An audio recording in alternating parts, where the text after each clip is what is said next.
here we go.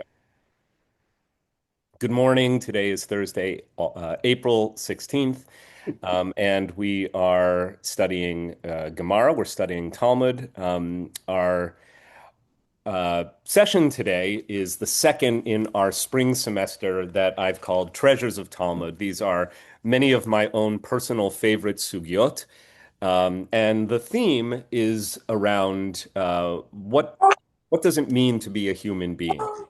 How do we understand our humanity? So last week we asked what it means to be human.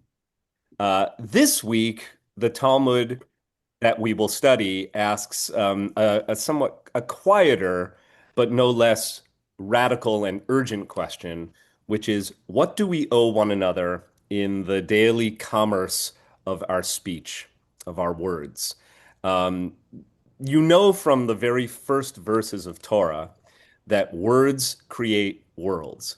The signature power of God that is ascribed to the divine in the very opening words of Genesis is the power to create a world out of words.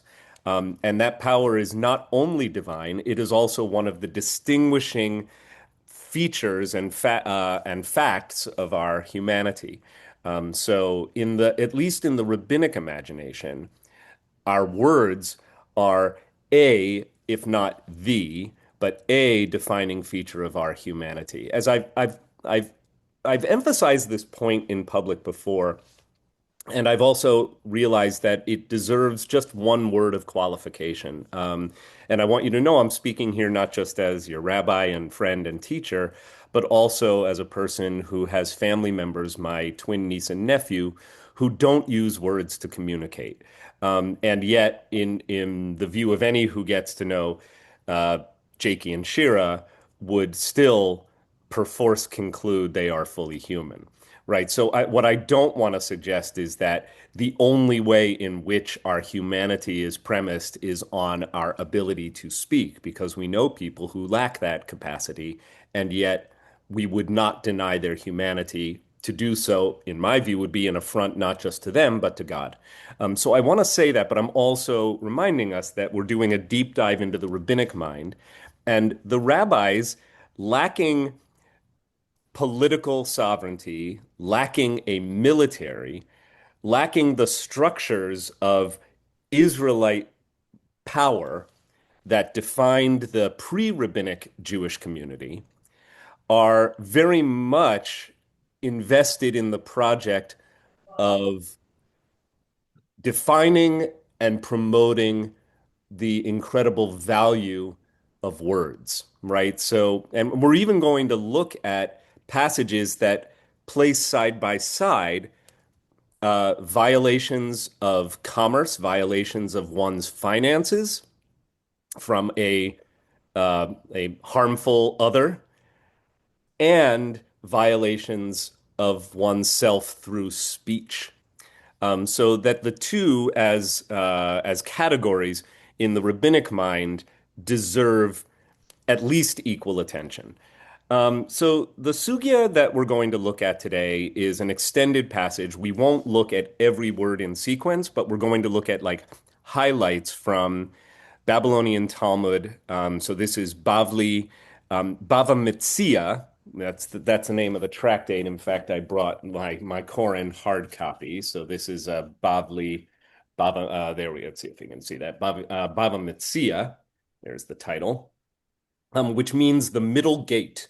And Bava Metzia, uh, pages 58b to 59b.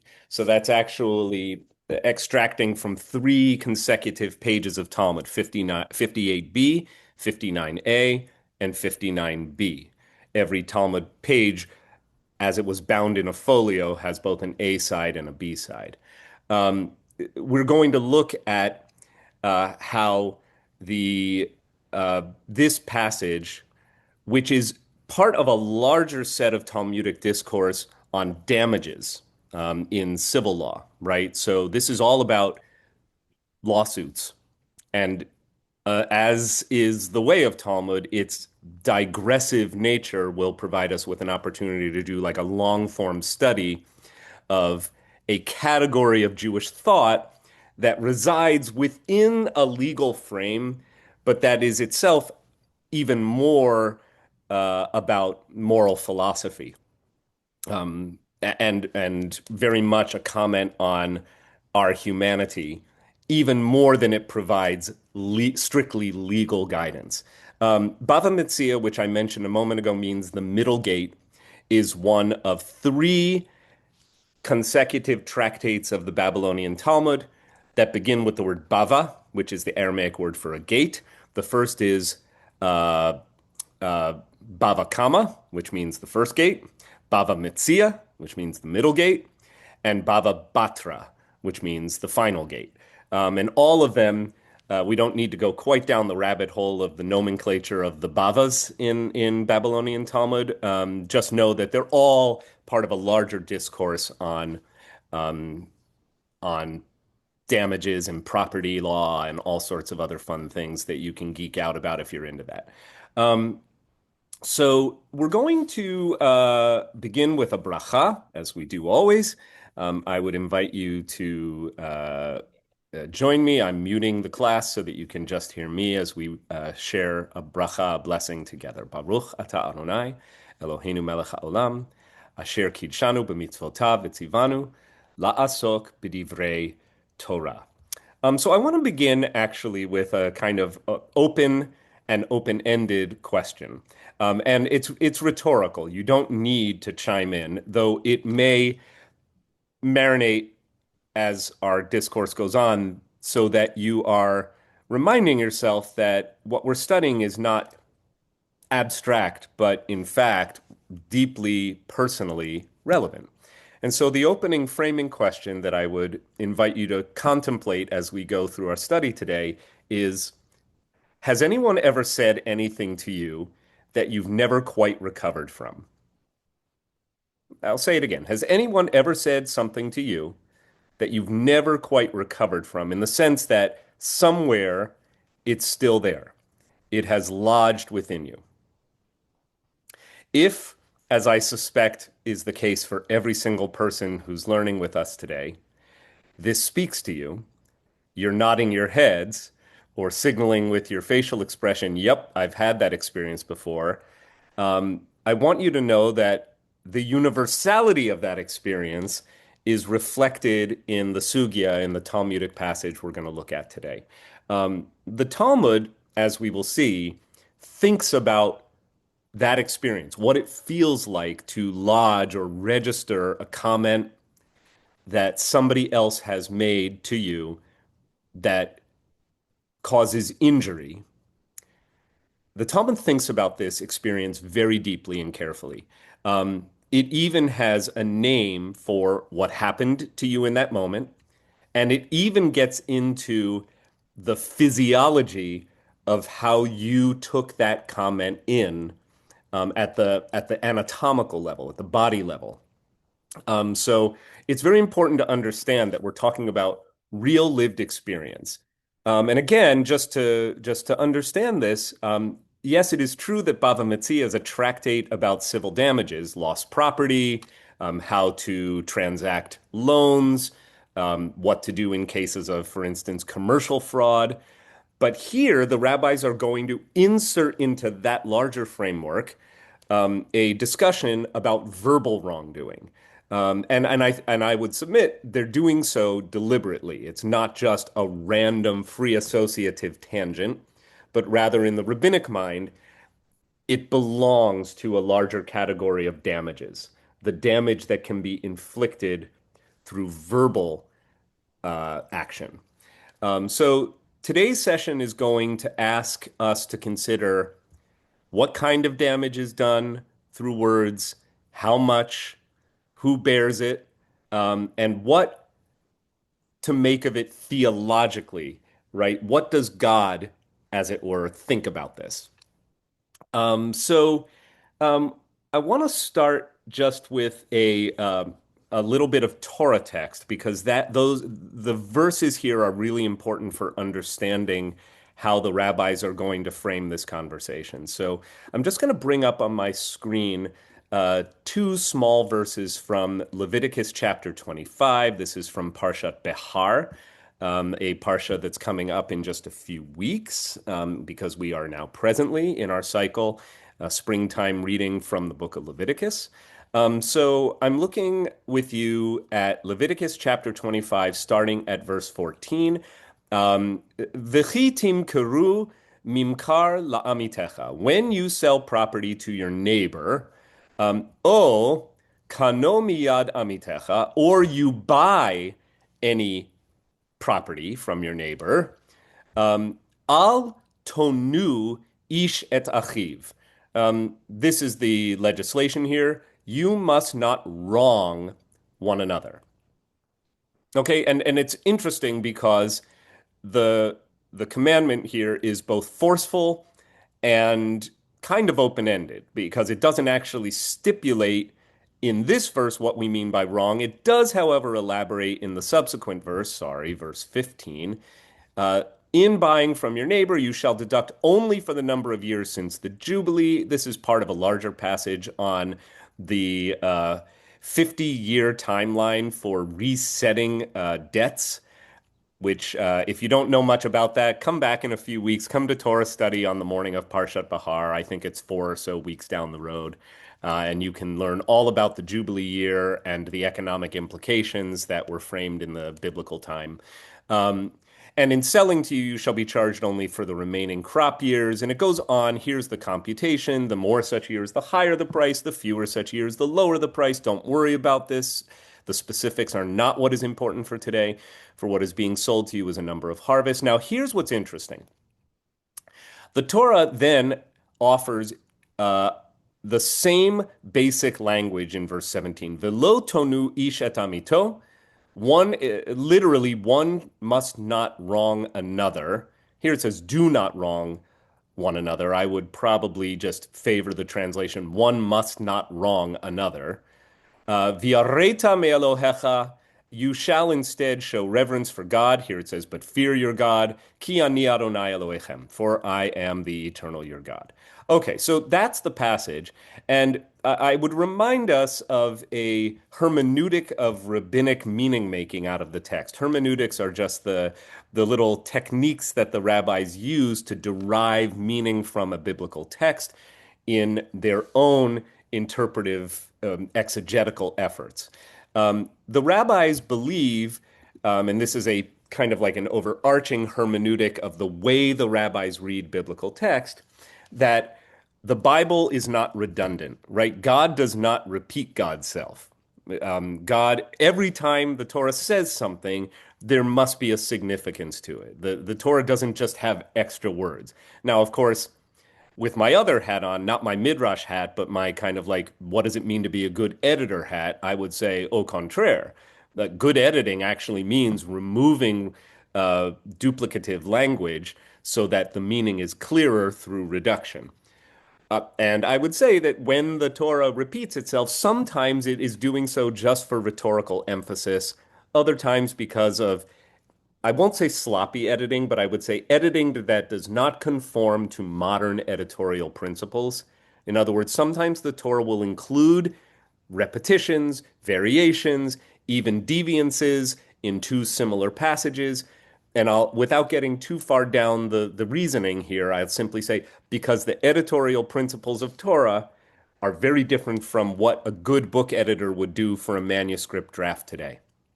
You hand your editor or your agent a manuscript today and say, "Hey, I'm ready, for your opinion on this."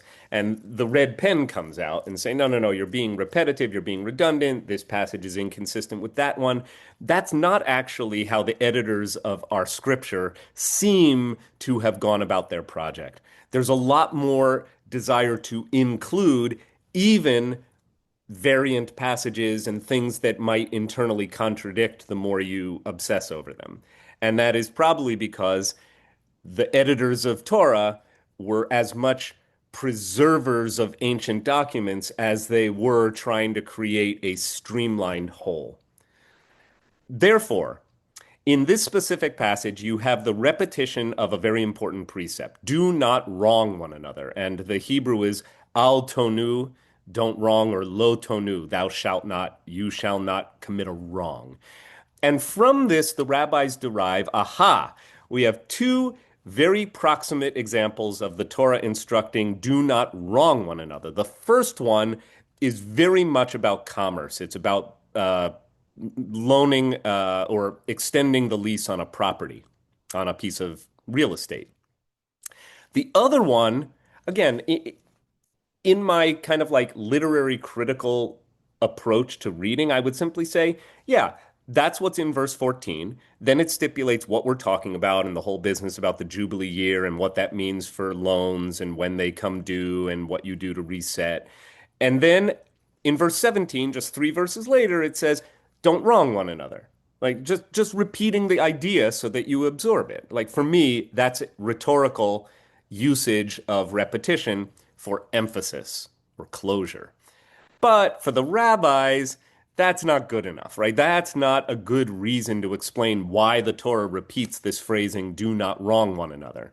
And for the rabbis, they say, no, this must mean there are two different categories of wronging one another. One, financially, and the other, we're going to learn, is through words. Where do they get that? It doesn't matter. It's from the wellspring of the rabbinic mind, right?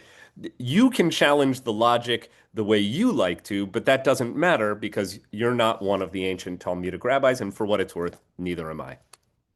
Okay, so that's a big kind of like theoretical frame for how we're going to go about this. I'm now going to invite us to look at Bava Metzia 58b. And again, we're going to read sequentially but skipping. So I want to start with Mishnah. As we do, when given the opportunity, we look at Mishnah first because that's the original rabbinic source, and then Gemara expands on it. So Matani, the Mishnah says, Kashem she'ona'a bimikachu mimkar, just as there is a prohibition against exploitation. And this word ona'at is the noun form of the same verb from Leviticus, do not harm or oppress one another. So ona'at in this case means harm. In this case, specifically financial harm, they translate, Steinsaltz gives us exploitation, which I think is a good translation here. Just as there is a prohibition against exploitation in buying and selling, kach ona'a devarim.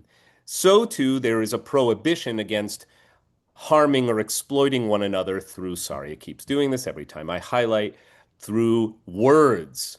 So we're using this word ona'a, which again here is translated exploitation. So just as you can harm another person financially in buying and selling in commerce, so too you can harm another person in words, as Steinsaltz glosses, that is to say, verbal mistreatment. The Mishnah then proceeds to cite examples of verbal mistreatment. So what do we mean? Does this mean just walking up to somebody on the street and saying, hey, you're a real schmuck?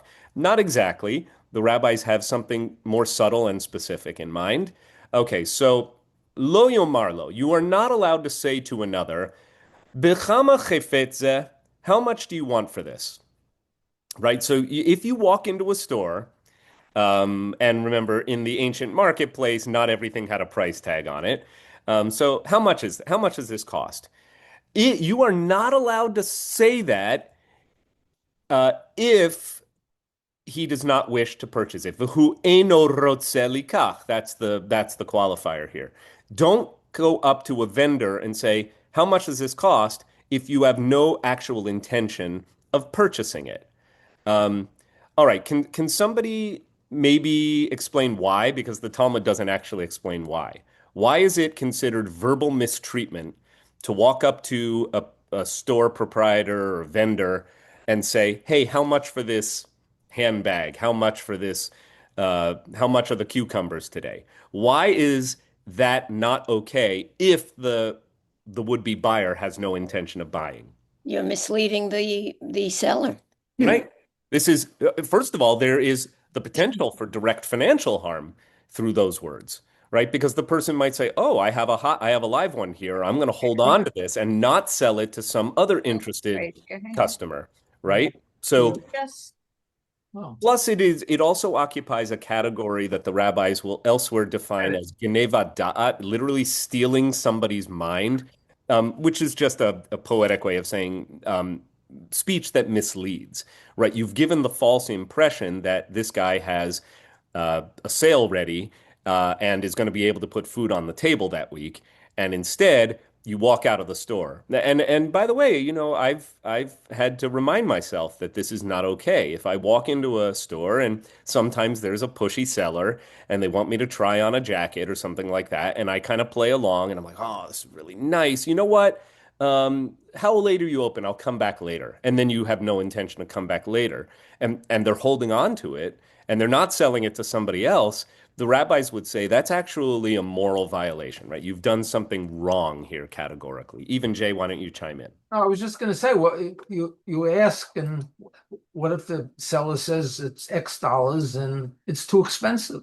Yeah, in which case you owe the seller the honest response. Sorry, I can't afford that. Now, again, in most ancient contexts and throughout much of the world today, for like the Middle East, if you say no, no, no, I couldn't possibly afford that, that is actually the first salvo in a long negotiation, right? And that's sort of the way the market works. So it might just be better not to signal that you're in the market at all, or simply to say just browsing.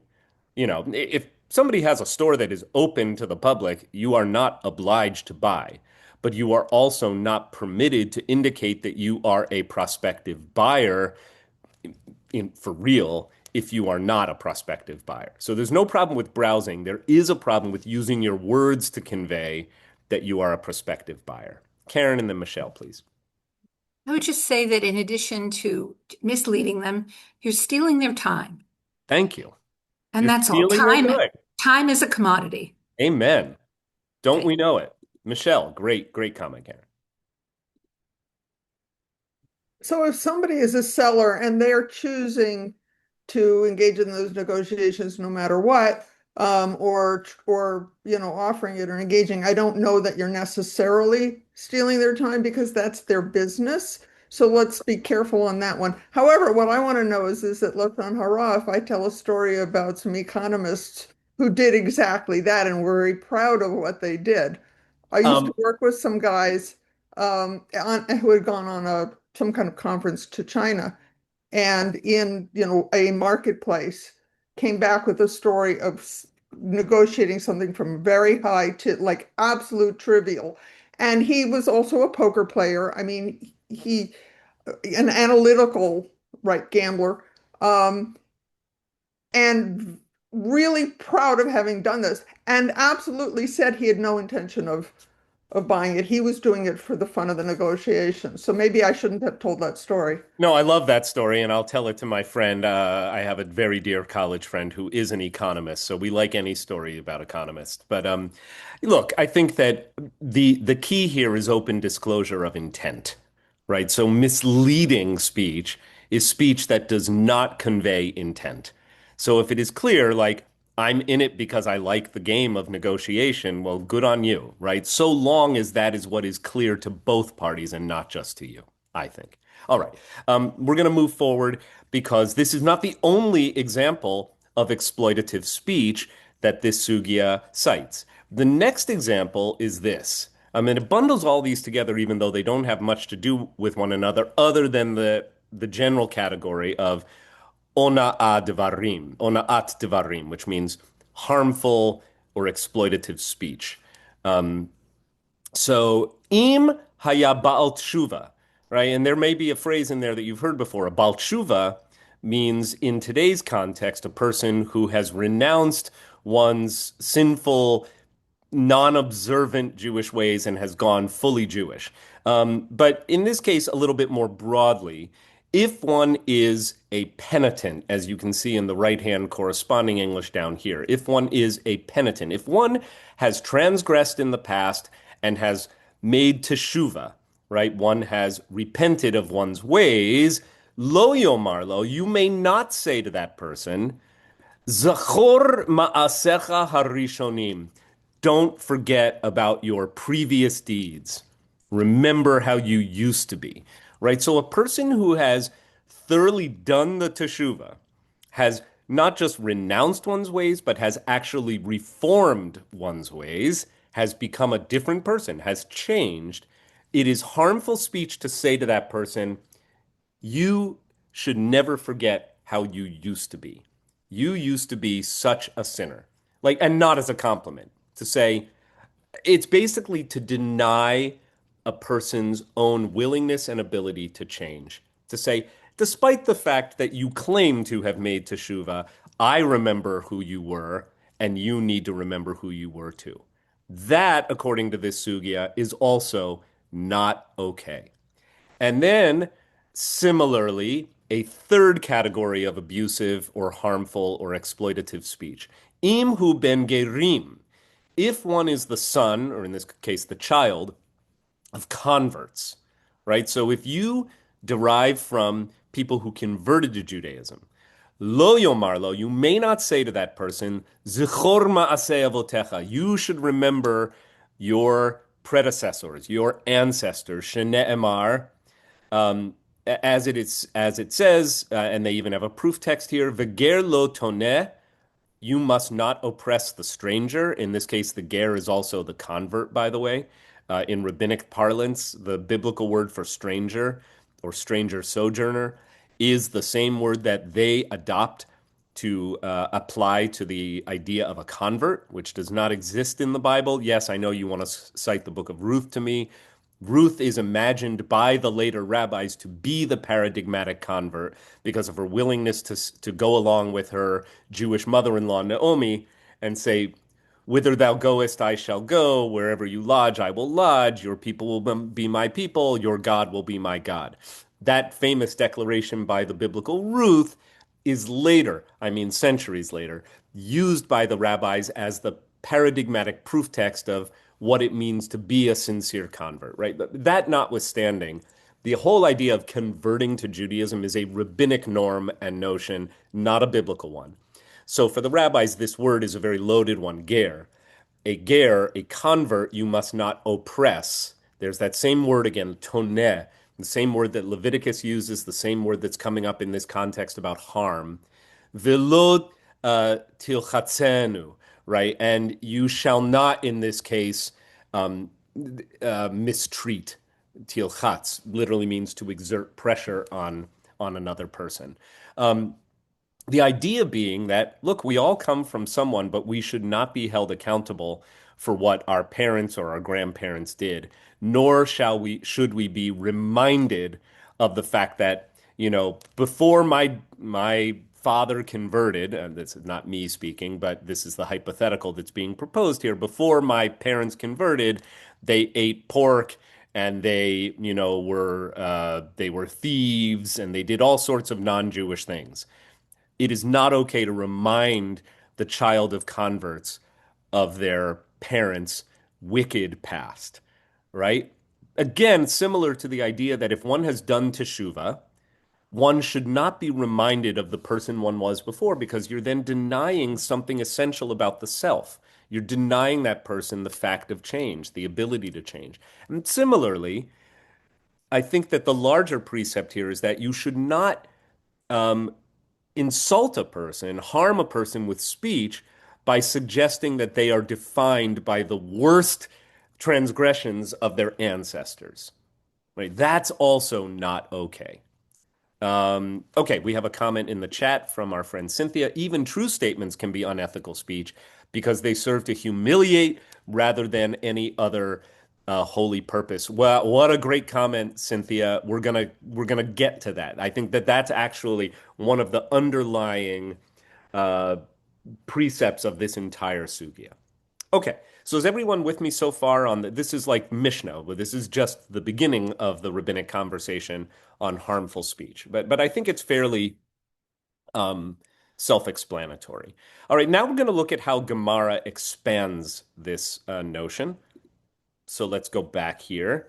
Um, all right, so now we get to Gemara, and I'm just going to skip to the English so that we have enough time to cover what we want to cover today. The Gemara says, the sages taught, it is written, And you shall not mistreat one man his colleague. That's awkward syntax, but one shall not mistreat one's colleague, and you shall fear your God. You notice how in the language of Leviticus, this is the passage we looked at the beginning of class, from Leviticus 25, that the mistreatment of another person is directly linked both in terms of adjacency in the text itself, but I would say the adjacency is making a causal link as well, or a link in meaning, that to mistreat another person is to violate the second precept, you shall fear your God, right? Have you no shame, man? Have you no respect for the divine and the divine image in your fellow? For I am Adonai your God. The Tana explains. So a Tana, remember, is the original reciter of text. Tana is actually linked to the word for Mishnah because in Aramaic, tav is interchangeable with shin. All right, if you're into the philology of this all and Hebrew and Aramaic grammar and word construction, Tana and Mishnah are actually related words exactly. The Tana, the reciter of the text, the original teacher of the law, said the verse is speaking with regard to verbal mistreatment. This is what I set up at the beginning of class today, that if the first example of thou shalt not oppress is directly understood as being commercial fraud or commercial mistreatment, financial mistreatment, the reason for a repetition of you shall not oppress is parsed by the rabbis to mean, well, there must be a second category of oppression that is meant here. The rabbis now make that explicit. They say we're talking about verbal mistreatment. Take it on faith is the best I can tell you. If you don't buy the logic of it, that's fine. Rabbinic hermeneutic logic does not conform to our logic as modern readers, but it's important to understand how the text unfolds by its own internal rabbinic logic, right? The Boraita proceeds, so again, this Mishnaic era teaching. Do you say that it is speaking of verbal mistreatment? Ona'at devarim, that's the phrase we looked at up above.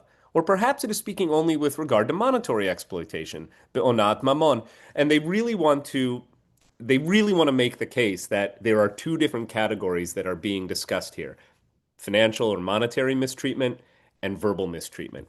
When it says in a previous verse, and if you sell to your colleague an item that is sold or acquire from your colleague's hand, you shall not exploit his brother, monetary exploitation is explicitly stated. So how then do I realize the meaning of the verse, and you shall not mistreat one man his colleague, the much more general framing at the end of this short set of verses from Leviticus? Well, if it's not monetary, what other kind of mistreatment could there be? It's the harm that can be done with words. All right? And now it's just repeating what we've seen before, right? It's going to elaborate on the way in which words actually do cause harm. And so this is an important place for me to emphasize that in the rabbinic mind, the old childhood phrase that we're all taught, sticks and stones may break my bones, but names can never hurt me, is categorically false. Like for the rabbis are on a long form project to deny that statement, to deny the idea that names don't hurt. For the rabbis, the ethics of speech are so important to living a Jewish life that they must be understood as causing real harm, right? So that's the piece that you want to understand. And in fact, I'll set this up. The rabbis are going to make the case that the harm that can be done through harmful or abusive speech may in fact be worse than financial harm. And I'll show you how they make that case. Russell, please. Please remind me or correct me if my history is wrong, but did the writing of the Talmud coincide with the transition from Judaism as a sacrificial cult to a rabbinical cult, and thereby the cult of prayer in lieu of sacrifice? Yeah, And I is mean, it setting us up effectively, for the importance of words as the sacrifice that we are going to be making? absolutely. And by the way, I would say like both of these categories of harm are distinctively rabbinic in the sense that they fundamentally correspond to a Jewish world without a sacrificial cult, without a temple, without a seat of political power, without a military to defend themselves, a Judaism of diaspora. So what are Jews associated with then as now? Money and words. What are Jews good at? Think about it. It's very clear that the Jews as a people of commerce is already implied in this commentary in the Talmud. So yes, it does correspond, but when you say correspond, of course, we're talking about an unfolding over centuries, right? But pre-rabbinic Judaism is the temple cult. And we are talking about the origins and development of a rabbinic Judaism that is fundamentally, at the most root levels, a radical response to the destruction of temple and cult, right? And so different norms of Jewish life are developed and become the primary associative features of what it means to be a Jew in the world. We make our way in the world through words and through commerce. And again, Israel today, one of the reasons that Israel is such a fundamentally, the state of Israel, I mean, whose independence we'll be celebrating in just a couple weeks, just a week or two, is a fundamental upheaval to the idea of Jews as a kind of wandering nation of people who are good with words and money. Because now, for the first time since the biblical period, there is a Jewish sovereign country with a government and with military and with borders, and I think all of the incredible power and the complicated responsibilities that come with power attendant to modern Jewish life revolve around the fact that now we have a state. But that's not the rabbinic world, right? The rabbinic world is very much divorced from state or violently uprooted from state. Okay. So I want to move just a little bit forward in the passage so you can see the way in which it's elaborated. So you can see like this whole business, they give a very colorful elaboration of the notion of how you could pick on a convert.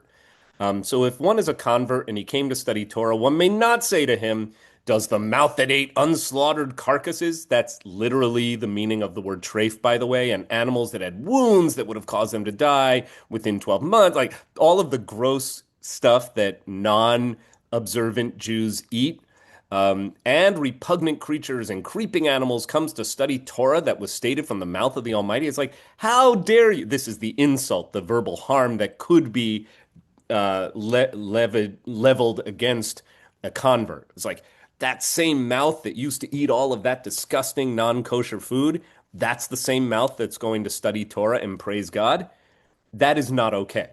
Like that line of verbal harm is deeply, deeply offensive. It's an affront to the convert, of course, but it's an affront to the rabbis and it's an affront to God, they will even go so far as to say. All right, now we get a really powerful application that is not found in the Mishnah. It's only found in the elaboration in the Gemara. If torments are afflicting a person, so a person is suffering, presumably from physical illness or injury, though potentially suffering from a sudden reversal of fortune or from bereavement, like any way in which people may suffer in the real world. If a person is afflicted, or if he is burying, so there they even give the example I was imagining, just because I forgot to read ahead one line, or if one is burying one's children, God forbid, but we know people who have so suffered, one may not speak to him in the manner that the friends of Job spoke to him. And by the way, anytime we talk about the friends of Job, it should be friends in air quotes. Job's friends are not the kind of friends that any of us would like to have around us, especially at a time when we are in need. And this is what Job's so-called friends said to him. Remember, Job is the paradigmatic sufferer. We know from the first verses of the book of Job that Job is righteous. Job has not done anything that would merit his suffering. That's the whole core premise. And in fact, we realize the whole thing is a big, elaborate ruse played out by God at the behest of the Satan, this ministering angel who has only one function and intention in the world, which is to make humanity look bad, right? That's what the Satan, don't say Satan, that's a Christological overlay, the Satan, red leotard, pitchfork. No, this is an angel in the divine court who is like a prosecuting attorney. And in fact, the word Satan literally means to prosecute. So sorry to all of our prosecutors out there, all of our litigators, but Satan, Satan in the biblical, is a lawyer, right? And Satan's function is to go to God and say, these human beings that you so favor, they're not as good as you think. And the only reason that Job is so righteous is because he has everything. He has a beautiful house, he has wealth, he has cattle in abundance, he has 7 children, he has an amazing wife, he has an amazing life. Of course, he praises you every day. Of course, he's the paradigmatic righteous guy. Take away all of it and see how righteous he still is. Well, God's like, yeah, that's a great idea. Let's see how this goes. So God causes Job to suffer in innumerable ways abjectly. And even then, even when his wife is pestering him, saying, you should just renounce God and face the consequences and die, Job says, I refuse. And instead, Job prosecutes his own case before God. And he spends the next 38 chapters basically saying, I haven't done anything wrong. Master of the universe, I call you to account. And Job's friends come to pay him a visit, and they basically say, well, we see the way in which you're suffering, and you must have done something, Job. Maybe you don't remember what it was, but boy, oh boy, you're really in the soup. It must be your fault. That, say the rabbis, is not okay. That kind of speech is not okay. Let's see specifically how they frame it. Is not your fear of God your confidence, and your hope the integrity of your ways? Remember, I beseech you, this is the important line, whoever perished being innocent. In other words, righteous people don't suffer, righteous people don't die. We know, how do we know? We know from being people that that's actually not the way the world works. We are post-Holocaust Jews. I believe the Holocaust broke this idea forever, that the good don't suffer, the good don't die. The Holocaust gives the lie to that idea, but it's still a very powerful notion that why would I suffer if I've done everything right? Why would bad things happen to me? I'm good. Okay, and so as Steinsaltz elaborates in the gloss, certainly you sinned, as otherwise you would not have continued to suffer misfortune. If you hadn't done something wrong, you wouldn't be suffering. The rabbis actually say not only is that theologically offensive, that kind of speech harms another. All right, and then it goes into donkey drivers. We're gonna skip over all of that. But here we get to a master claim about all of this. Rabbi Yochanan says in the name of Rabbi Shimon ben Yochai, greater is the transgression of verbal mistreatment than the transgression of monetary exploitation. All right, why? Because this, meaning verbal mistreatment, affects one's body, but that, meaning monetary exploitation, affects one's money. Shmuel Bar Nachmani elaborates. He says monetary exploitation, this, and part of the challenge of studying Talmud in the original Aramaic and Hebrew is it often just says this and that, and there's so many this and that's being referenced that you really can lose track of the antecedent.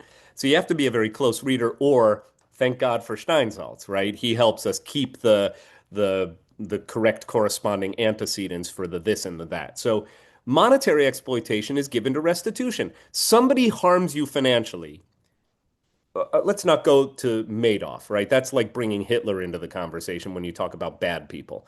But if somebody takes your money, you can get your money back. That's at least what the rabbis want to suggest. But verbal mistreatment, there is no restitution. And I want to go back to the question that I asked at the outset of today's class. Has anyone ever said something to you that you've never quite recovered from? Right? What the rabbis are playing, and of course the answer I know for all of us is yes. You can probably still feel it in your kishkas, in your gut, right? It has lodged itself, that harmful speech, abusive speech, speech that was either intended to do harm or had the effect of causing harm, found its way into your body and changed you. Like that's how seriously the rabbis are taking this notion. This is a good place to pause for thoughts, comments, questions. It's a very, very powerful claim that the Talmud is making here. And one that I think is, again, if you want to talk about what does it mean in the rabbinic mind to be fully human, to understand the effect of our speech is such a powerful Jewish notion that it is, this is why I wanted this passage to be part of our Treasures of Talmud class, because I really wanted to emphasize how important this is for the rabbis. Thoughts, questions, comments? Alan, please. Do the rabbis make a differential comment on whether harmful speech to you or about you? Ah, yeah, they did, in fact. And there are actually several different categories. It does not get into the harm that is caused by rumor mongering about you, but the rabbis would parse that in light of where we're heading next. So just hold on to that, because the rabbis reserve special condemnation for speech that causes shame, that causes public humiliation, right? And the rabbis are going to differentiate between me saying to you, Alan, something that lodges in a hurtful way, and the even worse example of me saying something that hurts you in front of other people. For the rabbis, those are also two different categories. I'm not sure if they are. No, I will go so far as to say I think the rabbis think that public shaming is both quantitatively and qualitatively more harmful, differently harmful than just talking to somebody one on one without an audience. Now, they reserve, but not in this passage, interestingly enough, a whole special category of condemnation for speech about someone when they're not in front of other people, but about that person to other people. Okay, thanks. I'd have to get chapter and verse for you, though. I don't have that at the ready. We have a question in the chat box. If speech causes invisible harm, how do we train sensitivity without becoming afraid to speak truth? The line between truthful reminder and spiritual cruelty that is disguised as honesty. Whoa, I love that question. It reminds me of something the rabbis elsewhere say in the Talmud, and I think it's in Sanhedrin, Tractate Sanhedrin, but I have to find it, which is they talk about the necessity and the difficulty of rebuke. So the rabbis believe that if you witness another person doing the wrong thing or planning to do the wrong thing or simply going astray, it is not only permissible, but actually incumbent on you to offer a course correction, right? It is not okay to see a person going astray and do nothing if you have the ability to intercede. Then the rabbis go into a very long discussion about how difficult that is, how difficult it is to speak the truth in a way that the other person can hear and react to appropriately. Because the rabbis basically say, the chances of being able to hear rebuke is 1 in 70 is the language, which is basically rabbinic speak for nigh on impossible. But the ability to give rebuke is just as difficult, they say. They say, who's able to receive rebuke? Nobody likes getting a course correction in any setting, even if it is necessary, even if you have to hear the truth, right? I do this all the time in my work as a supervisor. It's really critical. Anyone who supervises others for a living has to be able to give course correction and critical feedback. But you have to develop a certain trust in the relationship, and you have to really work on how that speech is given so that it will be received. It's so hard. I mean, I know I'm not telling you anything that most people on this call don't already know because you've done it. And if you haven't done it in a work setting, you've done it with your family and friends. It's really, really hard. And the rabbis are sensitive to how hard it is. Tenet of good management to praise publicly and correct privately. I like that too. I note that some companies seem to drop that second part. Yeah, I mean, look, we are, as Cynthia, I think, is implying in her question, we are not served in a world where truth is not spoken. But to give truth in a way that does not cause or sustain an injury in the person to whom we're speaking, well, that's where the art of this and the difficulty of this and the humanity of this resides. So I think that, any one of these potential lines of inquiry and discourse can be deeply elaborated and is elsewhere in the rabbinic literature. Okay, so let's actually, this is the perfect segue. So let's resume as we return to our passage at hand here. Now we get to exactly that issue that has been prompted by our conversation. Tane Tana Kame de Rav Nachman Bar Yitzchak. So the Tana, and again, they're reminding us who a Tana is. In a pre-written, when not everybody had access to the text, the way in which the rabbis tell us this unfolded was you would have a trained reciter of the law reading Mishnah in front of the academy, in front of the yeshiva. So he's reciting the Mishnayot and the Baraitot, the contemporary passages that, for whatever reasons, did not get encoded into the written Mishnah itself. The Tana taught before Rav Nachman Bar Yitzchak, anyone who humiliates another in public, it is as though he were spilling blood. Now, you might stop there and say, oh, there go the rabbis again, so prone to hyperbole. But watch them make a case from human physiology. It's really quite astonishing. Rabbi Nachman Bar Yitzchak responded to him, you've spoken well. You're right. It is like spilling blood to humiliate another person in public because we see that the red leaves and pallor comes. That's all it says there, but Steinsaltz gives us the gloss. When you humiliate a person, the first thing that happens is their face blushes, so the blood rushes to the face and then drains, right? And then they blanch. And this idea is that there is, in fact, a bodily response to humiliation. There is a physiological response that involves blood moving through the body, showing up in the face, and then evacuating, and you blanch, right? So the rabbis, I think, quite beautifully are talking in a register that underscores the seriousness of verbal abuse. And they don't say this about private speech, right? This is not about taking a colleague into your office for a course correction on a work matter in a respectful way. This is not about a parent offering a course correction to a wayward adolescent or a child of a grown parent having to talk to mom and dad about a really painful and sensitive subject where clearly something is, harming the relationship. That's not what we're talking about. And it's not even insulting somebody to one's face in private. There is a special, physiologically real association with public humiliation. Okay. And then it gets into a whole long digression around how basically it says there's a special place in hell for people who do this, along with a few other categories. But the rabbis basically, there's a whole long thing about Gehenna, where it says there's a special place in hell for people who humiliate others in public. So take that into the way that you read the headlines of this coming week. And that's all I'll say. It seems like we are suffering through a period where all of the gloves are off in terms of what is considered acceptable public discourse. Years ago when I was talking about these notions in rabbinic language, I remembered a sentence that my teacher, Rabbi Les Gutterman, emeritus of Temple Bethel in Providence, used to say. He said, a cocktail party can be defined as a place where people cut sandwiches and each other into little pieces.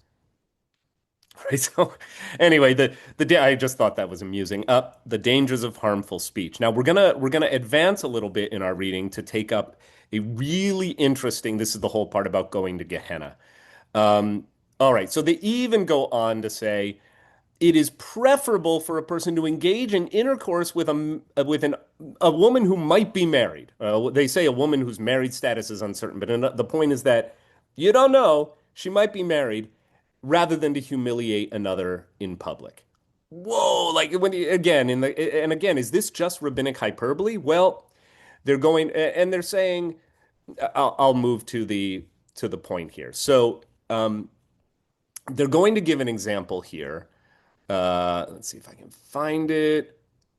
Where is the business about?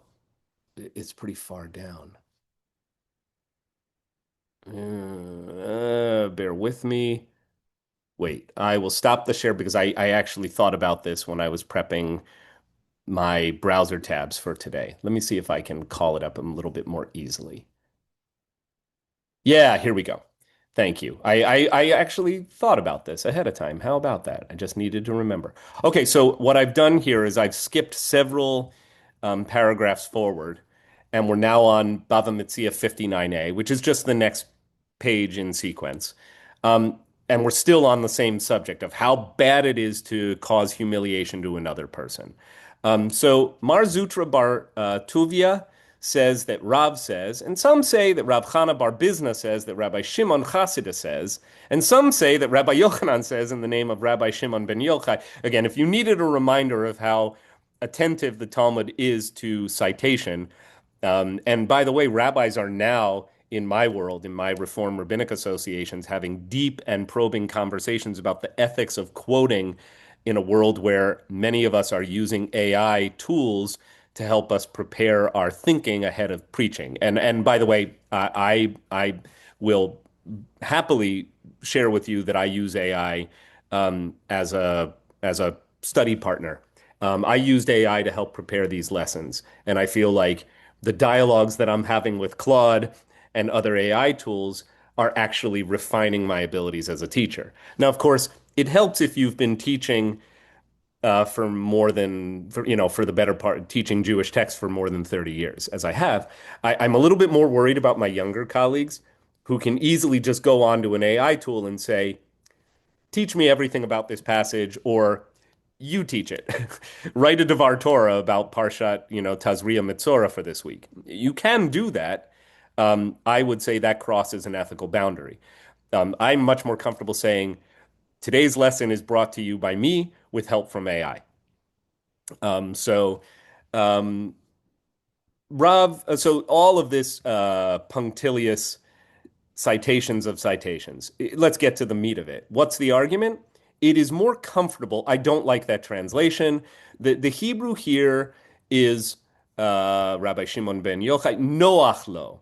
Uh, Literally, the words noach lo mean it is more comfortable for him, or noach lo le'adam. It is more comfortable for a person, but this is just an idiomatic way of saying it would be preferable. All right, so when you get, this is a syntactic construction that has a defined idiomatic meaning. We should stick to the idiomatic meaning instead of the literal. It is obviously not more comfortable for a person to cast oneself into a fiery furnace than to humiliate another in public. The point is that it would be preferable for a person to cast oneself into a fiery furnace than to humiliate another in public.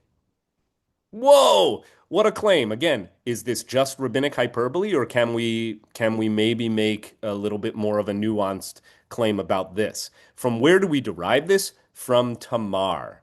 All right, Bible trivia time. Who knows the story of Tamar and Judah?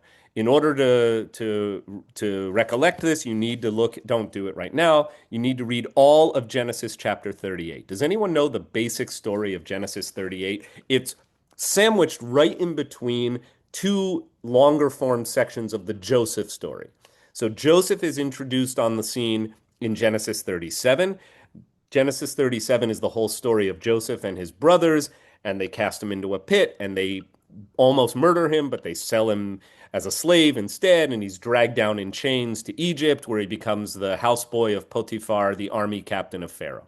Right? That's happening in 37. Meanwhile, Judah, who was one of the brothers who was totally complicit with this plan to get rid of Joseph and to fake his death and to bereave their father Jacob by showing him the torn multicolored coat with the goat blood on it. I hope you know all of this. If not, go watch Joseph in the amazing Technicolor Dreamcoat the next time you have a chance to see it performed. So in the middle of the Joseph story, we get a long, chapter-long digression on the continuing exploits, and that's an intentionally chosen word, of Judah, one of the older sons of Joseph. So what happened between Judah and Tamar? Does anyone know? Michelle, do you want to go? I see you kind of hesitating.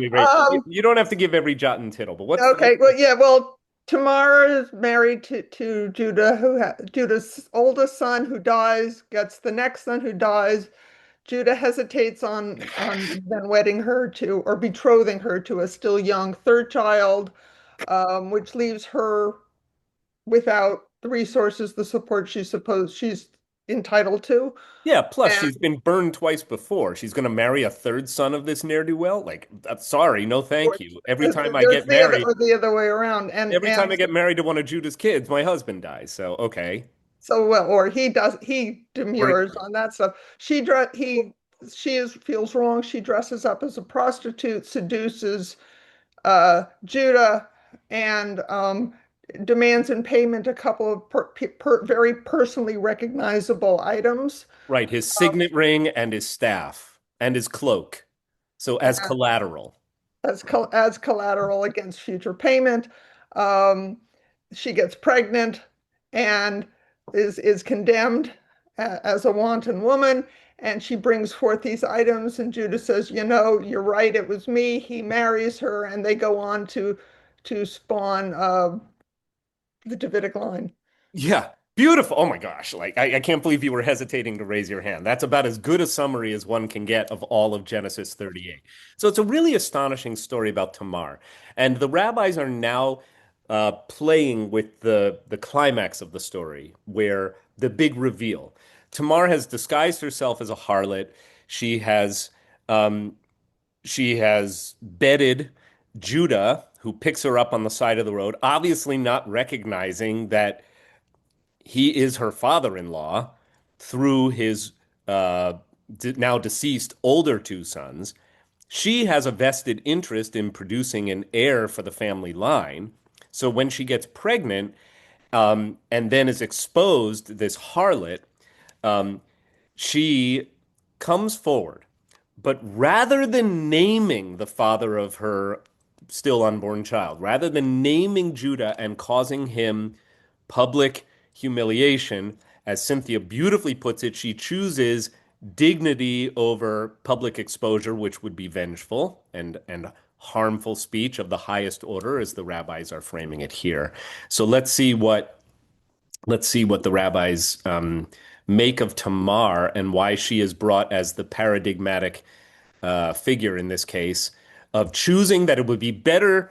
And this is, by the way, the punishment that Judah says, once this woman is exposed, she'll be sentenced to death by fire. We're going to burn her to death, right? And so basically, she risks her own life. She risks the fiery furnace in order to do right by not causing public shaming of this important patriarch, Judah.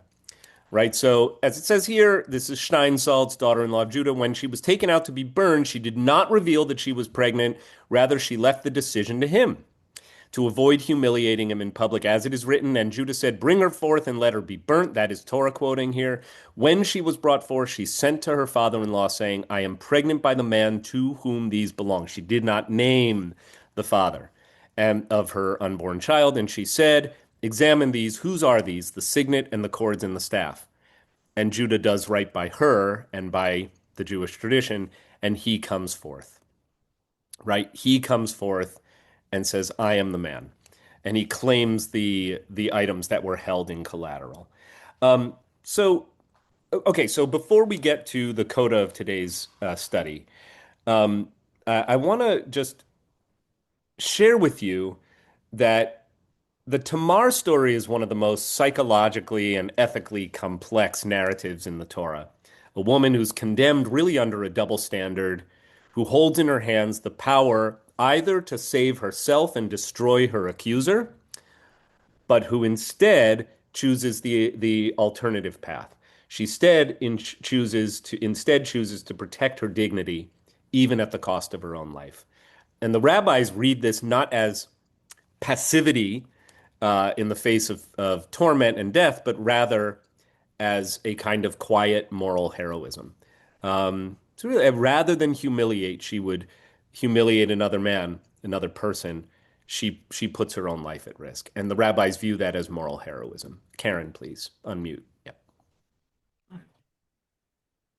When I listened to Tamar's story both times, I thought, no, she's very smart. She chose three easily recognizable symbols, which would reveal father, the paternity. And I didn't see it as really being nice. I thought she was really smart. Can we permit that maybe she's both? Yeah. Yeah. Cool. Thanks. Okay. So we're going to get to now the kind of theological coda here, um, which is a really beautiful way of ending our study today, I think, and then we'll have a little bit more time for questions and open discussion.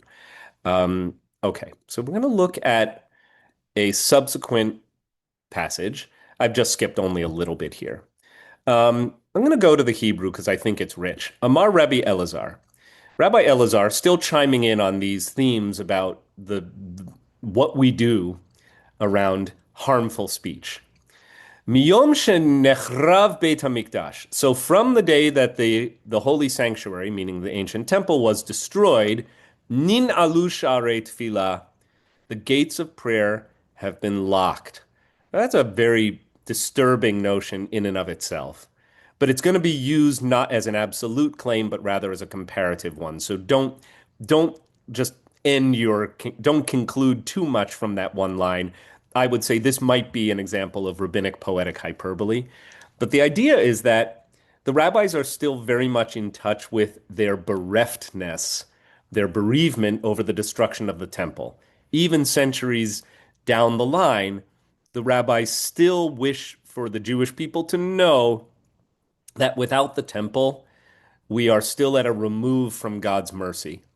And our own ability to approach God as penitents, and in penitence with a C, is abrogated by the loss of the temple. All right, so that's the case they wish to make.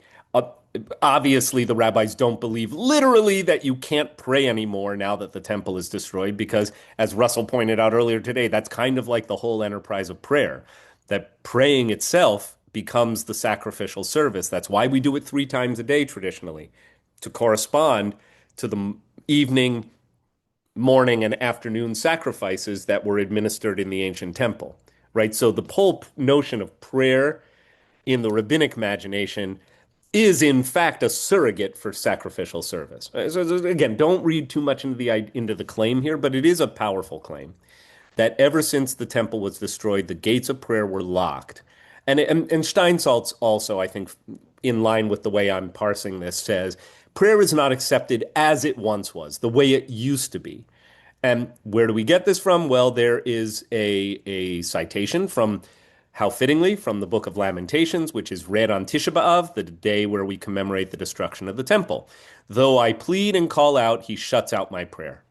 Right? Now, that's a pretty clear evocation of the way in which, now that the temple is gone, God is removed from our concern, from the world of Jewish and earthly concerns.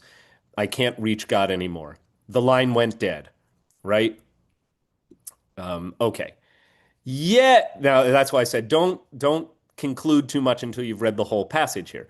Ve'af al pi, even though shesharei tefillah ninalu, even though we imagine that the gates of prayer are now locked shut, sharei dma'ot lo ninalu, but the gates of tears, sharei dma'ot lo ninalu, those are not locked, right? So when you come before God in tears, in real hurt, the gates are open. Shenemar, what's the proof? Shimat tefillah Adonai v'shavati ha'azina el dimati al techerash. Hear my prayer, O Lord. Give ear to my pleading. Keep not silence at my tears. Right? And so, of course, drawing from what I would say would be the most logical source for talking about the power of prayer, particularly prayer that is offered in tears, the book of Psalms. And okay, I'm going to skip over this whole business about following your wife's counsel, because that is a serious distraction. And Chisda elaborates on the claim yet further here. Amar Rav Chisda, he says, Kol hashe'arim ninalim, all the gates are locked, meaning the gates of reaching God, now that the temple is no longer here. Chutz misharei ona'at, except for the gates of the one who was harmed, right? And of course, there's that word again. That's the word that was the initial invitation to today's discourse in the middle of from the Mishnah passage, directly quoting from Leviticus in Bava Metzia 58b. Here we are now, a long section of Talmud later, some of which we've read, some of which we've skimmed, some of which we've skipped over. Let's hear what they have to say. They're saying the prayer of the one who was harmed, and again, specifically victims of verbal mistreatment. And they're going to give a proof text from Amos. Behold, the Lord stood upon a wall built with a plumb line, and a plumb line in God's hand, Rabbi Elazar. So God stands, as Steinsaltz elaborates on this image. What is a plumb line? Think of it as the scales of justice in God's hand to determine if one has been subjected to injustice. Rabbi Elazar says, in response to all transgressions, God punishes the perpetrator by means of an agent. But when it comes to verbal mistreatment, God himself, as it were, is the judge. And the way they're doing this is through two words that are assonant, two words that are similar. And it will go on from there. But I'm seeing if there's this is all about. Yeah, this is all a little bit too much. And then it goes into the whole digression that we've actually read before at the very beginning of jumping from Pirkei Avot to Gemara a few years ago when we undertook, and I said, okay, enough delaying, Blake. It's time for you to actually start teaching some Gemara, which I was really intimidated to do until, we had reached a certain level of comfort with one another, and I had developed a certain level of confidence that we could tackle these difficult texts together. The very first text we looked at was the famous story of the oven of Achnai, whether or not a certain oven of a certain design was kosher or not. And it precipitates this huge, very contentious rabbinic argument where Elazar, who's one of the sages we're citing today, is basically saying, if the halakha agrees with me, let this carob tree prove it. And the carob tree miraculously uproots itself from the soil and plants itself, far away. And then he is able to use the power of his miraculous reasoning to divert a stream of water to flow in the opposite direction. And he produces all of these miracles that are supposed to be like, see, God is siding with me. And then Rabbi Joshua stands up in the yeshiva and says, it's not in the heavens anymore, Rabbi Elazar, right? Lo b'shamayim he. God gave Torah to us so that we could decide what the halakha is. Now, we read that passage and we used it to show the mechanisms of rabbinic discourse and how the rabbis think and how the Talmud is written. It's a great first foray text into Talmudic language and thinking. But we didn't read what happens next. And basically what happens is Rabbi Elazar is I'm going to show you what happens rather than tell you, because it ties back to this idea of the harm that is done through humiliation. Russell, did you want to chime in before we look at that? Why don't you go ahead, Okay. and if I may speak afterwards. You may. All right. So let's cut this here. All right. So at this point, this rabbinic argument has now played out. And as a result, Rabbi Eliezer is excommunicated by his colleagues. I'm sorry, I kept saying Elazar, and I'm getting them confused. That's on me. So please strike Elazar from the record. We're now talking about the similar sounding but totally different Rabbi Eliezer. So Rabbi Eliezer is the one who says, let the carob tree move, and let the river move, and let the walls of the Beit Midrash fall, if I'm right. Okay, we remember this story, I hope. If not, Google the oven of Achnai, Akhnai, and you can read all about this very famous sugya in the Talmud. After the oven of Achnai, after this argument plays out, Rabbi Eliezer is excommunicated by his colleagues. Okay? It's decided that he usurped his own authority to make claims about God favoring his arguments, and he's voted down, and then he's voted out. And he's actually expelled from the Jewish community entirely. And among those who expelled him is one Rabban Gamliel. Now, Rabban Gamliel has a sister. She's a really interesting figure. If you're interested in like the kind of like underappreciated female characters in Jewish literature, look up this person, Ima Shalom. She happens to be married to the now expelled Rabbi Eliezer, and she is also the sister of Rabban Gamliel, who took part in expelling him. Got it? So her brother helped to expel her husband. From that incident forward, she would not allow her husband, Rabbi Eliezer, to lower his head and petition God, right? And the passage goes on from there. Why? Because she's afraid that if God favors Eliezer yet again, the way God did with the carob trees and the river moving and the walls of the Beit Midrash and all of the divine miracles that her husband was able to produce through the force of his own reasoning and his own, arrogance about his own rightness. A certain day was around the day of the new moon, and she inadvertently substituted a full 30-day month for a deficient month. Okay. She basically got the calendar wrong. And or there's another tradition that maybe a pauper came to the door and she took bread out to him. In other words, her attention was momentarily diverted. She got distracted from her task of she had one job, keeping her husband from praying. Why? Because if her husband prays to God to be readmitted to the academy, her brother is going to die, right? Because her brother is responsible for what? For humiliating her husband in public. And we know that that is a grave offense in the eyes of God. So what ends up happening? She gets momentarily distracted. She returned and she finds her husband lowering his head in supplication, in prayer. She says, "Oh no, arise, you already killed my brother."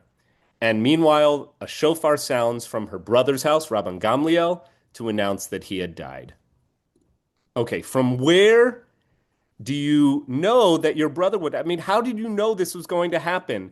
He asks Ima Shalom, his wife. And she said to him, "This is the tradition I received from the house of the father of my father." So this goes way back, she's saying. All the gates of heaven are apt to be locked, except for the gates of prayer for victims of verbal mistreatment. In other words, she knew that God would take her petition, his petition, so seriously that there would be mortal consequences if God actually was able to hear his prayer. Why? Because the one who has been verbally mistreated makes a special claim on God's mercy. I'm going to say it again because I think that's the ultimate takeaway for today. The one who comes before God in supplication and pain, tears, right? Because one has been verbally wronged, particularly publicly humiliated. The victim of verbal mistreatment makes special claim on God's mercy. It's a really astonishing claim. I share it with you with, with enthusiasm for the tradition itself, but also for the appreciation that I hope we will develop for what this means today. Because, look at social media, right? Look at cancel culture. Look at a world around us in which verbally mistreating the other, even the Pope, has become a kind of blood sport in the arena of public affairs. What has become of us, right, when this is okay?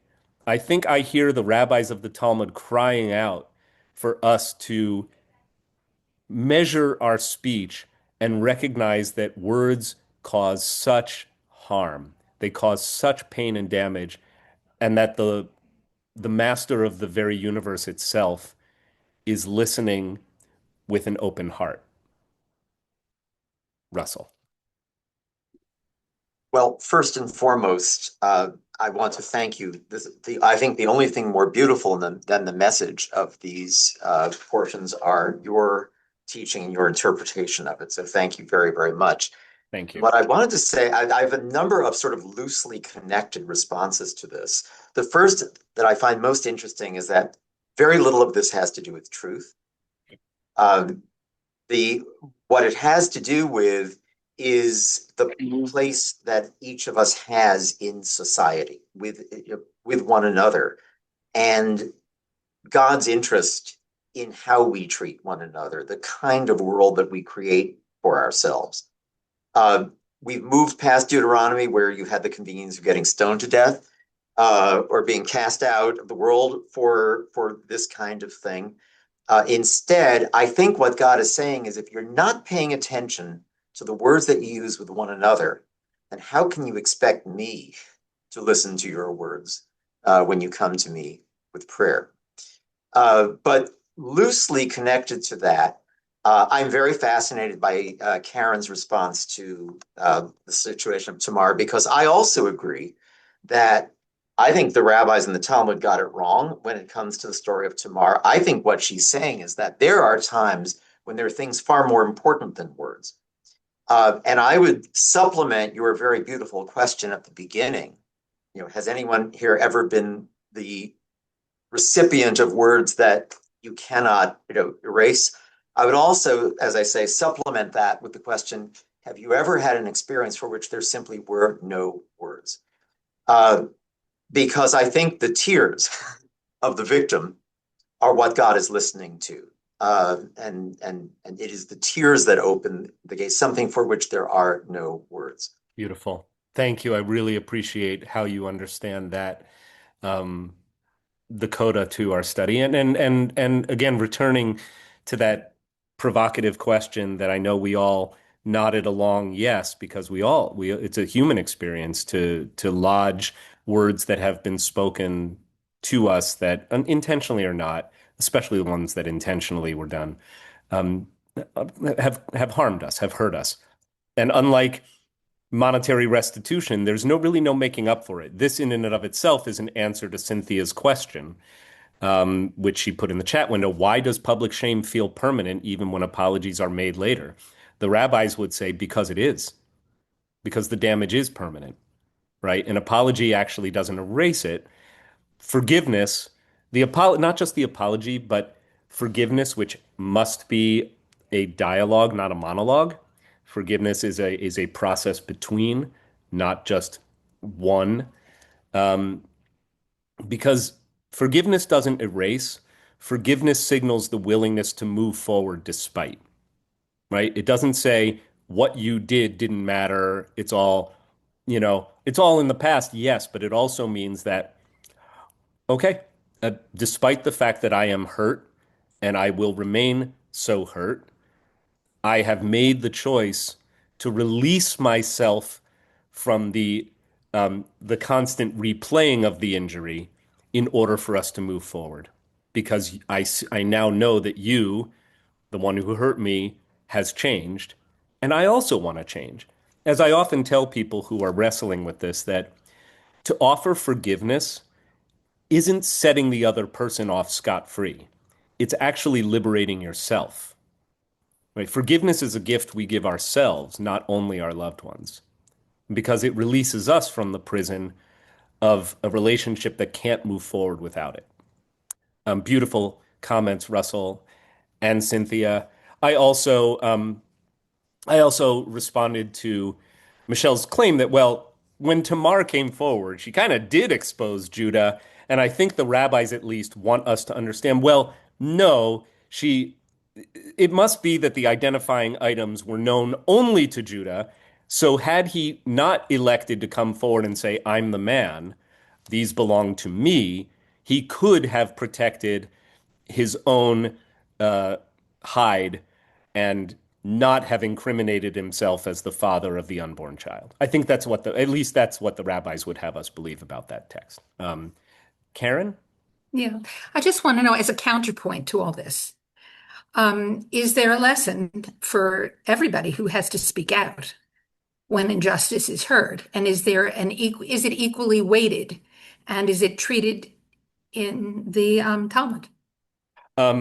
The answer to the first question is what beautiful homework for us to contemplate. That's a gift for us to take with us. And the answer to the second question is yes. Like when to speak out, how to speak out, absolutely. And that's why we're going to keep going at this next week. So next week's lesson is entitled Truth, Peace, and the Ethics of Lying. And we're going to look at a couple of sugyot from Bavli Yivamot and Ketubot that get into all of these questions in deep and enriching ways. So I must conclude today by inviting you to stay tuned. Tomorrow evening, our Shabbat service is the annual service of responsibility, where our congregation and especially our sixth grade students and their families commit to carrying forward the memory of those who perished in the Shoah. We have an outstanding guest tomorrow night.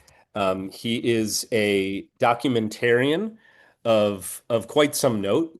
Looking up his name because I'm afraid I'm going to misquote it. But if you get your weekly e-blast, including the one that went out this morning, tomorrow night our service will feature. Let me see where he is. Come on, I see it here.